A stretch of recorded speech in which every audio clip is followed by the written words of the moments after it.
How do you handle overfitting in language models?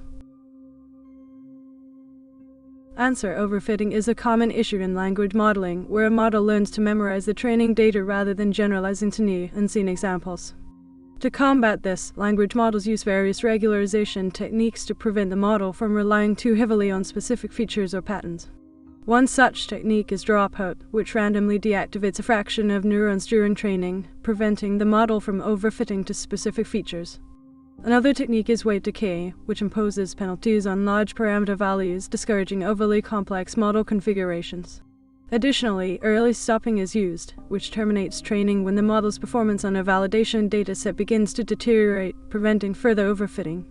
By employing these regularization strategies, language models can strike a balance between model complexity and generalization performance, effectively mitigating the risk of overfitting and improving robustness across diverse datasets and tasks.